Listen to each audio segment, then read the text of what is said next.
시편 69장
자비로우시고 은혜가 많으신 하나님 아버지, 오늘도 이 아침 저희들을 주님의 전으로 인도하여 주시고 하나님의 말씀을 또 받으며 기도할 수 있도록 은혜 주셔서 감사를 드립니다.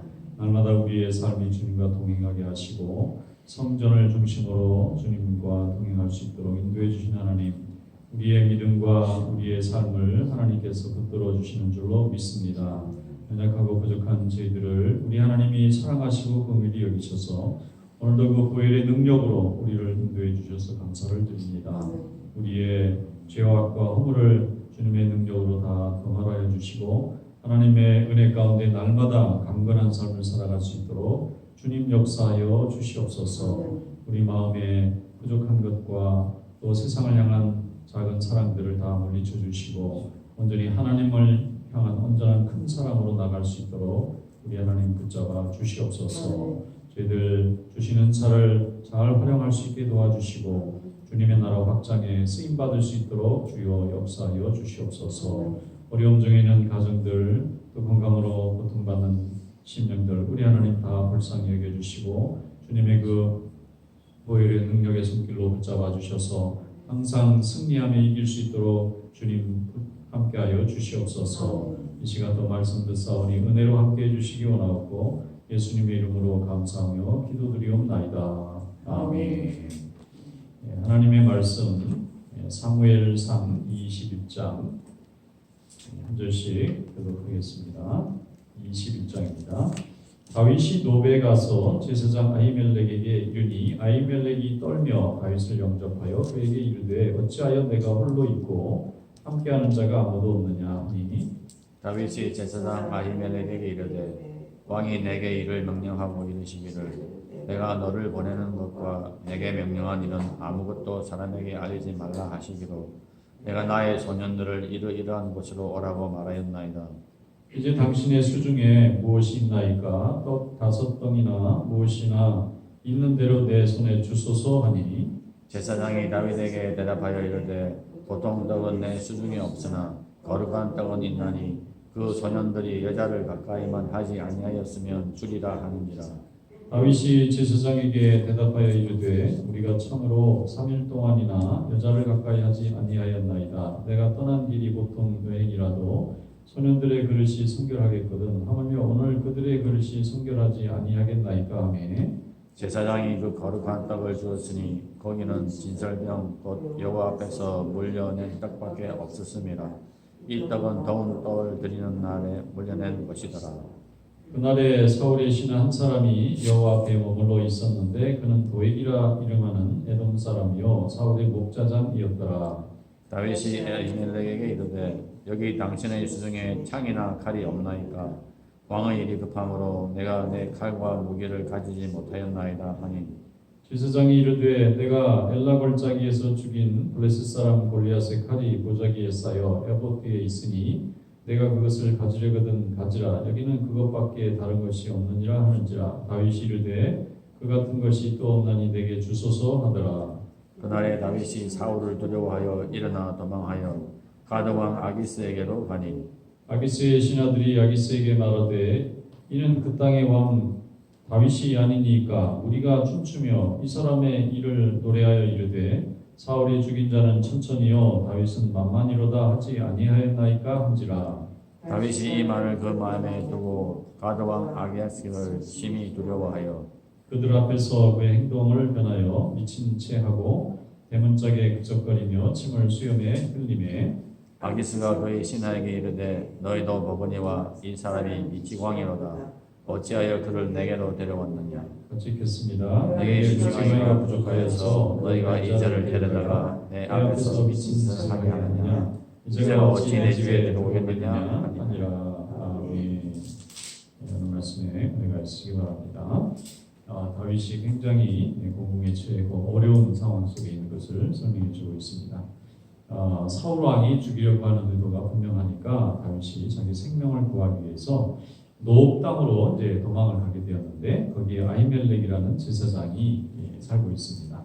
그런데 아히멜렉이 보니까 다윗이 아무도 없고 혼자 몇 명 소년들을 데리고 부하들을 데리고 온 것을 보고 의아하게 생각하고 원래 왕의 사위이고 또 천부장이기도 하고 또 중요한 대신의 역할을 하는 사람이니까 거기에 올 때는 뭐 사적으로 오는 게 아니라 공식적으로 오는 건가 이렇게 생각을 했는데 전혀 그런 그 행색이 보이질 않고 개인적으로 온 것 같이 느껴져서 이제 아히멜렉이 물어봅니다. 어떻게 이렇게 갑자기 불쑥 아무도 이렇게 데려오는 사람이 없이 혼자 이렇게 오게 됐느냐 할 때에 다윗이 말하기가 곤란하니까 은밀히 왕이 자기를 무슨 일을 시켜서 가는 중입니다. 혹시 먹을 게 있습니까? 혹시 무슨 무기가 있습니까? 제가 너무 급히 오느라고 가진 게 없어서 그냥 왔습니다. 그러니까 아히멜렉은 이제 다윗을 좋아하는 사람이니까 네가 그 골리앗 쓰러뜨리고 뺏어왔던 칼이 하나 있다. 창은 이제 거기 없었는데 칼이 있다는 거예요. 네가 가져가고 싶으면 가져가라 이렇게 얘기하고 또 먹을 것도 주고. 그런데 그 장면을 도액이라는 에돔 사람이 마침 거기에 있었는데 그걸 보게 되었다. 그런데 이 사람이 사울의 목자장이다. 목자장이라는 것은 목자들을 통솔하는 사람이다 하는 뜻이죠. 그러니까 사울의 가문에 중요한 역할을 해주는 사람입니다. 근데 그 사람이 그걸 이제 다 지켜봤다 하는 건데 이게 이제 비극의 씨앗이 되죠. 그리고 나서 이 골리앗의 칼을 전리품인데 이걸 이제 가지고 다윗이 어디로 도망가느냐면 원수의 나라인 블레셋으로 도망갑니다. 왜냐하면 이 이스라엘 안에 있으면 사울 왕의 이 수색을 받을 수밖에 없고 그 통치 안에 있으니까 살아나려면 할 수 없이 적국이라도 도망가야 된다. 이래가지고 블레셋에 갔는데 블레셋의 당시의 왕이 아기스 왕이에요. 블레셋은 6개의 큰 부족으로 이루어져서 왕을 돌아가면서 했다는 기록이 있습니다. 그런데 이제 아기스라는 왕이 가장 세력이 있었는지 그 사람이 이 블레셋의 6부족을 이끌어가는 그런 왕의 역할을 하고 있는데 이제 다윗이 자기를 따르는 몇 사람과 거기를 이제 가게 됐는데 나중에는 이제 점점 따르는 사람이 많아서 한 600명 정도가 이제 되죠. 그래서 이제 아기스 왕에게 데려왔는데 올 때에 이 사람을 받아줄 건가 말 건가 블레셋의 왕의 신하들이 상의를 하지 않았겠습니까? 그런데 모두 반대를 하는 거예요. 왜냐하면 이 사람은 이스라엘 사람 중에서도 영웅이다. 이 사울은 천천히고 다윗은 만만이라고 이스라엘 백성들이 칭송할 정도로 백성들의 마음이 이 다윗에 대한 그 신뢰가 대단한 사람이고, 또 우리가 직접 경험하지만 이 블레셋의 이 장수였던 골리앗을 쓰러뜨린 그 장본인이 아니냐, 이참에 죽이자, 이런 얘기죠. 근데 이 투항하러 와서 내가 당신 신하가 되겠다고 하는 사람을 죽이기는 참 곤란하고, 그래서 아기스 왕이 좀 고민을 했던 것 같습니다.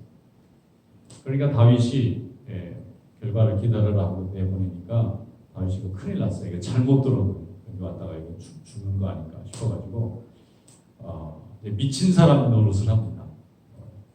문을 붙잡고는 이렇게 막 쓰러지기도 하고 침을 질질 흘리기도 하고 이러면서, 그러니까 나중에 아기스 왕이 이제 사람을 보내서 어떻게 지내는지 좀 확인해 봐라 그랬더니 약간 정신이 좀 또 돌아간 사람 같습니다. 그러니까 아기스 왕이 하는 얘기가 자기 신하들한테 아마 다윗을 신하로 삼고 싶어서 한 얘기일 것 같아요. 아니 저 사람이 무슨 이스라엘의 왕이 되겠느냐, 정신이 좀 이상한 사람인데 우리나라에 미치광이가 없어서 저 사람을 추가로 더 데려왔느냐, 이런 말을 할 정도로 다윗을 죽이려고 하는 것을 막아보겠다고 하는 의도였을 것 같습니다. 왕의 입장에서는 아무래도 좀 여러 부족을 끌고 가야 되니까 포용력이 있어야 되고, 또 이스라엘의 사울 왕과 좀 싸움을 해야 되는데 그 밑에 있는 뭐 장군 하나가 자기 편으로 와서 편을 들어주겠다는데 굳이 뭐 물리칠 필요는 없잖아요. 잘 설득해서 내가 말 잘 듣는 신 하나쯤 두면은 적의 사정을 너무나 잘 아는 사람이니까 도움이 되지 않겠느냐. 실제로 사울 밑에서 있었던 신하들이나 부하들 중에도 사울의 통치에 불만을 품은 일부 병력들이 이렇게 블레셋 쪽에 가서 거기에 벼슬자리도 하고 사는 사람들도 많이 있었다고 해요.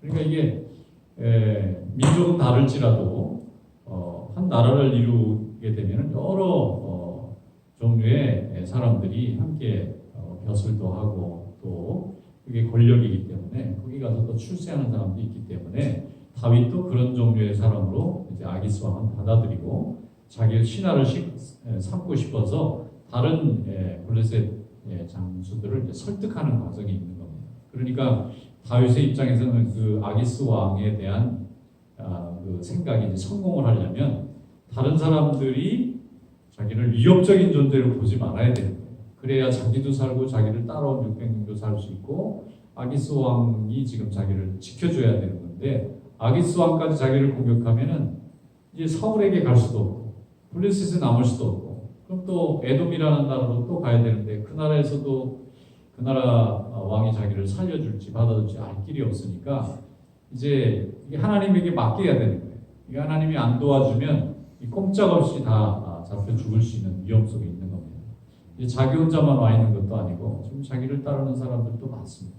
그래서 다윗이 선택한 길은 미친 사람 노릇을 좀 해야 되겠다. 이래가지고 가짜로 미친 사람 취급으로 노릇을 이렇게 해서 남이 볼 때 전혀 저 사람이 위협적인 인물이 되지 않는다 하는 것을 이제 보여주려고 일종의 쇼를 하는 거죠.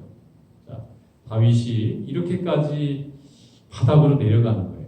이스라엘로 볼 때는 영웅이나 마찬가지고 믿음을 가진 사람으로는 그 블레셋에 가서 이방 민족에 벼슬을 하겠다고 하는 것조차도 너무나 모욕적이고 또 어떻게 보면은 굉장히 절망적인 상황인데도 살아야 되니까 또 자기 혼자만 사는 게 아니라 자기를 따르는 사람들의 목숨이 다 자기에게 달려 있으니까 어떻게든지 함께 살아갈 수 있는 통로를 열기 위해서 다윗이 굉장히 좀 고군분투를 하고 있는 겁니다. 이런 그 수모와 절망과 또 모욕의 과정을 거치면서 다윗이 성장한 것입니다. 나중에 왕이 돼서 많은 사람들을 다스리고 이끌어갈 때에 여러 종류의 사람들을 이해할 수 있는 그런 그 재산이 됩니다. 우리가 하나님 앞에서 항상 회개하고 하나님의 은혜를 사모하는 것 그거 굉장히 중요합니다. 그러나 인간 앞에서 수모를 당하거나 인간에게 모욕을 당하는 것은 별로 중요한 게 아닙니다. 그것은 하나님이 나중에 다 회복시켜 주시고 다 갚아주시는 것입니다.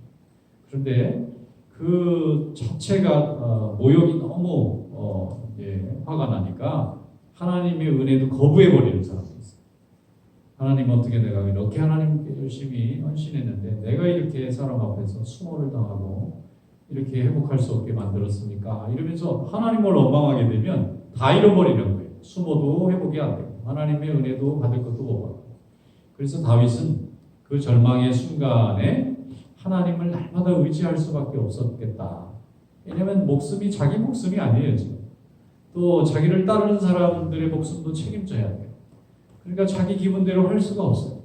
이 사람들과 같이 다 살아가야 되겠는데 그러려면 사울에게 갈 수 없고 또 이 블레셋에 올 수밖에 없고 이 사람들에게 자기가 미친 사람처럼 위협적이지 않다는 걸 보여주느라고 노력을 해야 돼요.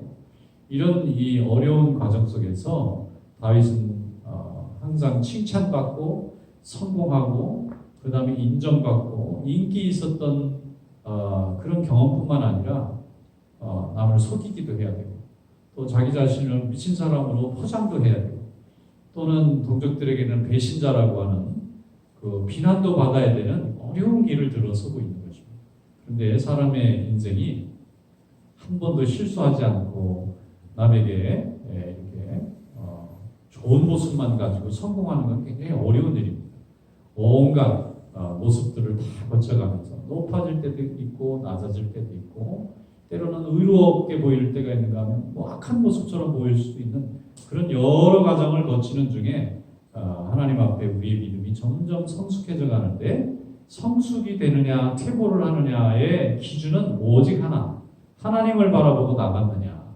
그 시간에 하나님을 원망하면서 오히려 하나님의 거리를 멀리하면서 갔느냐의 차이일 뿐입니다. 우리는 어떤 상황 속에서도 하나님과의 관계가 더 깊어지는 그런 믿음으로 나아가야 될 줄 믿습니다. 그것이 바로 우리를 점점 복되고 존귀하게 하는 길인 것을 깨닫고 날마다 하나님 앞에 기도하며 주님께 영광 돌리는 삶이 되시기를 주님의 이름으로 축원합니다. 기도하겠습니다. 거룩하신 하나님 아버지 감사합니다. 오늘도 우리의 삶 가운데 하나님의 영광을 나타나게 하시고 믿음의 역사가 이루어질 수 있도록 주여 함께하여 주시옵소서. 성령의 능력 가운데 행하게 하시고 하나님의 역사가 우리 가운데 날마다 풍성한 열매를 맺을 수 있도록 인도하여 주시옵소서. 오늘도 우리 성도들 가정가정 다 기억하여 주시고 모든 은혜 가운데 하나님의 말씀을 온전히 붙잡는 삶이 될 수 있도록 주님 주장하여 주시옵소서. 세속의 모든 영광과 생각들을 다 하나님께서 물리쳐 주시고 하나님의 은혜와 하나님이 주시는 소망 가운데 승리하는 믿음이 될 수 있도록 주여 내려 주시옵소서. 병중에 있는 성도들 고쳐주시고 환난당하는 가정들 일으켜주시며 또 맡은 직분을 잘 감당할 수 있도록 은혜로와 은사로 채워주시옵소서. 오늘도 기도할 때 성령께서 함께해 주시기 원하옵고 예수님의 이름으로 감사하며 기도드리옵나이다. 아멘. 자, 이렇게 기도하겠습니다.